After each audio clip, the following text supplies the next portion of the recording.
So our only demand is that strict action must be taken against the perpetrators. They must be brought to justice. And the deteriorating law and order situation in Odisha should be brought back under control.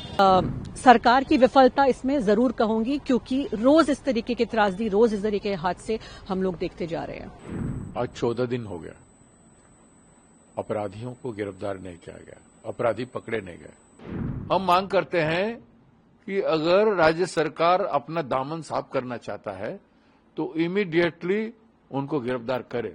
आज उड़ीसा में हालात ठीक नहीं है, law and order situation ठीक नहीं है। Criminal activity Orissa में और बहुत बढ़ रहा है, तो ये हम इसको कंडेम करते हैं और government of Orissa, government of India immediately इसको इंटरफियर करके लॉ एंड ऑर्डर सिचुएशन को नॉर्मलसी में लाए। बच्ची को जला दिया गया था,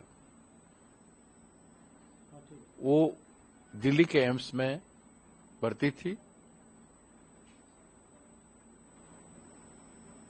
और उनका आज शाम को निधन हो गया।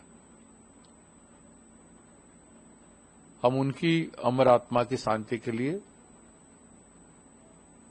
प्रार्थना करते हैं प्रदेश कांग्रेस कमेटी की ओर से, और उनकी परिवारजनों को संवेदना जताते हैं। ईश्वर उनको धैर्य दे इस घड़ी में। अब इतना बड़ा नुकसान को सहने की क्षमता दें, लेकिन उसके साथ साथ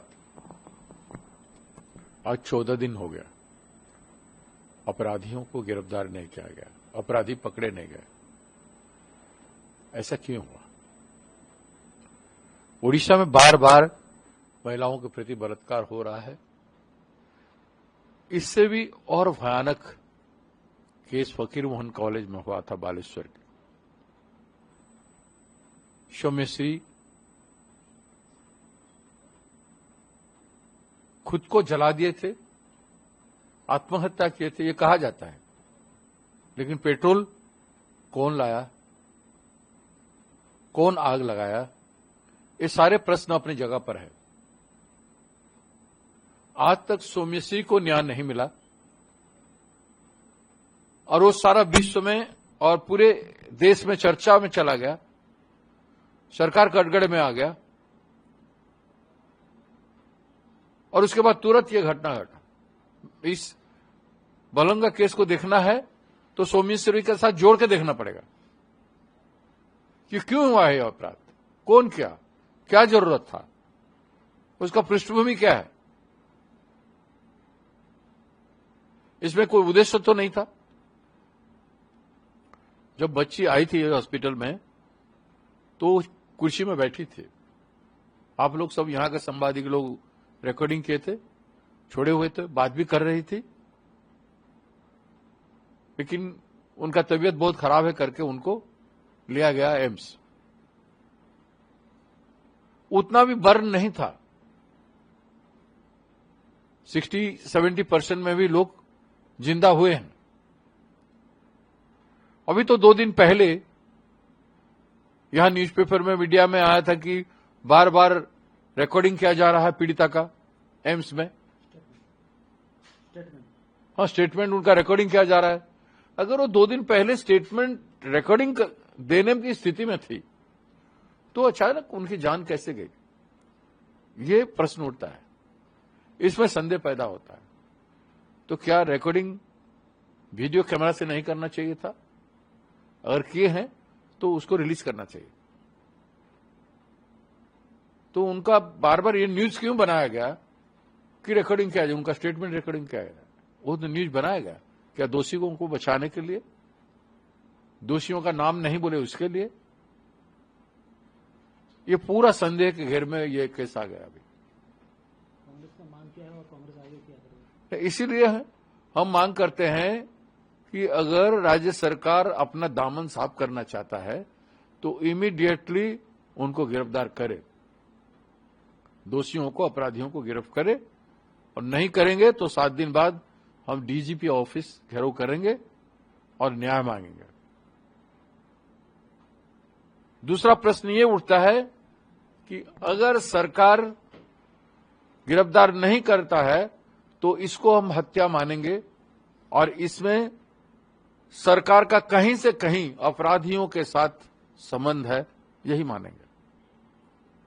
इसलिए सरकार को इस केस में अपना दामन साफ करने की जरूरत है। You see, the Biju Janata Dal MPs, we came to AIIMS Delhi, where this minor victim, the way she was set ablaze by pouring petrol on her by 3 miscreants, she was under treatment in AIIMS Delhi for the last few days. And we had come earlier, we had prayed for her recovery, but unfortunately and very painfully, she has passed away this evening. So our homage and our condolences to her family, our respects to her. And we are extremely pained because the perpetrators of such crime, unless they are brought to justice, and such heinous crimes continue unabated in the state of Odisha, no one is safe. A few days back we saw how a young college student from Balasore self-immolated herself and tragically passed away. Today we see how a young minor girl student tragically passed away. This has become the new normal for the deteriorating law and order situation in the state of Odisha. So our only demand is that strict action must be taken against the perpetrators. They must be brought to justice. And the deteriorating law and order situation in Odisha should be brought back under control, because the women and the girl children in Odisha today are unsafe, because this government is in slumber. So we hope that better sense prevails and the government wakes up from its slumber and takes strong action. हाँ, वो सब बहुत दुखित है, चिंतित है सब, तो हम भी कंडोलेंस उसके साथ किया और शोक प्रकाश किया, दुख प्रकाश किया, उसको सिंपैथी प्रकट किया हमारे पार्टी के तरफ से, हमारे तरफ से। और ये बहुत बड़ा दुख की बात है, 15 दिन के बाद जो माइनर गर्ल थी उसको किरोसिन डाल के वो 3 अपराधी उसको बर्निंग करके मार देने की कोशिश किए थे, वो आज मर गया। तो ये बहुत बड़ा दुख की बात है। उड़ीसा में कभी ऐसा नहीं हुआ था। और law and order situation Orissa में ठीक नहीं है और अभी जंगल राज चल रहा है। और देखिए 15 डेज हो गया, अभी तक उड़ीसा का पुलिस, उड़ीसा का प्रशासन अपराधी को पकड़ नहीं पाया, अरेस्ट नहीं कर पाया। ये सबसे बड़ा दुख की बात है। एक तो ये लड़की का जान गया, ये अभी उड़ीसा का जो 2.5 करोड़ से ज़्यादा महिलाएं हैं, स्कूल एंड कॉलेज स्टूडेंट्स हैं, गर्ल्स स्टूडेंट्स हैं, वो अनप्रोटेक्टेड है, अनसिक्योर्ड फील कर रहे हैं। ये सरकार में अभी ऐसा सरकार चल रहा है कि अपराधी जो है क्रिमिनल, उसको पकड़ नहीं पा रहे हैं। तो वो क्रिमिनल बढ़ रहा है, क्रिमिनल एक्टिविटी उड़ीसा में और बहुत बढ़ रहा है। तो ये हम इसको कंडेम करते हैं और government of Orissa, government of India immediately इसको इंटरफियर करके लॉ एंड ऑर्डर सिचुएशन को नॉर्मलसी में लाए और जो क्रिमिनल है, जो ऑफेंडर्स हैं, उसको अरेस्ट करके तुरंत जेल में भेजे।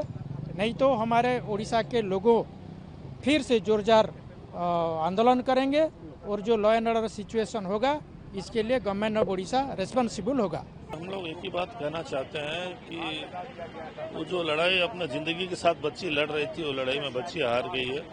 ये बहुत ही दुखद खबर है हमारे सारे उड़ीसा के लोगों के लिए। आज उड़ीसा में हालात ठीक नहीं है, लॉ एंड ऑर्डर सिचुएशन ठीक नहीं है। महिला लोग खास करके उड़ीसा में अच्छी तरह से नहीं है, सेफ्टी बिल्कुल नहीं है। अब आजकल शाम के टाइम में घर से बाहर निकलने भी महिला लोग डर रहे हैं। हमारा सरकार 24 साल था, ऐसा कभी हम लोग ने ना जाना ना सुना। अभी आप देखिए कुछ ही दिन के अंदर 2 उड़ीसा की बच्चियों का जान चले गया है। वो भी एक पेट्रोल डाल के अपने आप को जला ली, दूसरी अभी फिर जलने के केस में आज बच्ची का जान चले गया है। बहुत दुख की घड़ी है। मैं जो बच्ची हमारी चली गई उसके लिए मैं प्रार्थना करूंगी भगवान से, उसकी आत्मा को शांति दे। उसके परिवार में जितने सदस्य हैं, जो परिवार लोग हैं, उनको भगवान शक्ति दे ये दुख से उभरने के लिए। मैं आज देखने के लिए नहीं आई भैया, 2 बार में जब वो ट्रीटमेंट हो रही थी तब भी मैं 2 बार यहाँ उसको देखने आई। मुझे लग रहा था शी इज ए फाइटर, वो निकल आएगी, मगर नहीं आ पाई। कहीं ना कहीं 75% तक जल चुकी थी, नहीं आ पाई। मगर दुख की बात है, 15 दिन हो गया, सरकार का हाथ खाली के खाली रह गया। सरकार बस बात करने के लिए तत्पर है कि हम कर रहे हैं, मगर 4 बार कोई अगर स्टेटमेंट देने के बाद में 15 दिन के बाद में आपका हाथ खाली क्यों है? ओडिशा में क्या चल रहा है? आपने सौम्यश्री, ये तो बड़ंगा का केस है जिसको लेके सुप्रीम कोर्ट ने भी अपनी व्यथा व्यक्त किया है, लज्जा बोल के बोला है। आप देखिए सौम्यश्री का केस देखिए, FM college, autonomous college Saumyashree अपने आप को पेट्रोल डाल के जला दी। मैं वही बोल रही हूँ, जिसकी आजकल जिन लड़कियों की डोली उठनी चाहिए ना, उन लोगों की अर्थी उठ रही है। ना यहाँ लड़की छोटी नाबालिग सुरक्षित है, ना औरत महिला सुरक्षित है, ना आदिवासी, ना दलित। इनके सरकार में कोई सुरक्षित नहीं है भैया। दुख लग रहा है, रोज रोज का झमेला हो गया है, रोज रोज का। किस दिन ऐसा नहीं है, एक दिन में 15 दुष्कर्म हो रहे हैं, एक साल में 3054 दुष्कर्म हुए। राष्ट्रपति, महामहिम राष्ट्रपति गई थी, हमने उनसे भी अपना ये दिया, मेमोरेंडम दिया। क्या हुआ? क्या हुआ? सब खाली ही खाली है। बातों की सरकार है। ये ऐसे नींद में, कुंभकर्ण की नींद में सोए हुए हैं ना, ये उठने का नाम ही नहीं ले रहे। जी, एक और बेटी को हमने एक हादसे में फिर से खो दिया, और न्याय के इंतजार में परिवार और जो बच्ची थी, justice delayed is justice denied. ये जो है सिर्फ एक न्याय की पुकार नहीं होनी चाहिए, अब एक जन आंदोलन में बदलाव आना चाहिए, क्योंकि हम ये इस तरह के हादसे बार बार देख रहे हैं। उड़ीसा में अगर आप देखिए, पिछले 2 महीने में 2 हादसे हो चुके हैं। सरकार की चुप्पी, अभी तक परिवार को किसी तरीके का कॉम्पनसेशन नहीं मिला है। मैं अनुरोध करती हूं कि हमारे राष्ट्रपति जो हैं, जो कि खुद उड़ीसा से हैं, वो इस मामले में सख्त कार्यवाही के लिए सरकार के ऊपर दबाव डालें। और जो मैंने जन आंदोलन की बात करी, पूरे देश में अगर आप देखेंगे, बेटियां हमारी सेफ नहीं हैं। आज की खबर अगर आप देखेंगे तो गुजरात में पुलिस इश्तेहार डाल रही है सड़कों पे कि अगर बलात्कार से बचना है तो लड़कियों को कहें कि घर में रहें। तो ये तो कोई सोल्यूशन नहीं होता है। उन लड़कियों का क्या जिनके खुद के पिता, भाई, चाचा, ताऊ जो भी हैं, वो उनका बलात्कार घर में करते हैं। तो क्या ये एक सोल्यूशन आप बता रहे हैं कि लड़कियां घर से ना निकले, लड़कियां ये ना पहने, लड़कियां काम पे ना जाएं? हमारी लड़कियों की सुरक्षा का ये सरकार क्या कर रही है? मैं यही कहना चाहूंगी कि लोगों को अब सड़क पे उतरना चाहिए, आवाज उठानी चाहिए, हमारी बेटियों के, हमारी बहनों की सुरक्षा के लिए न्याय जो है मांगना चाहिए। बस सरकार की विफलता इसमें जरूर कहूंगी, क्योंकि रोज इस तरीके के त्रासदी, रोज इस तरीके के हादसे हम लोग देखते जा रहे हैं।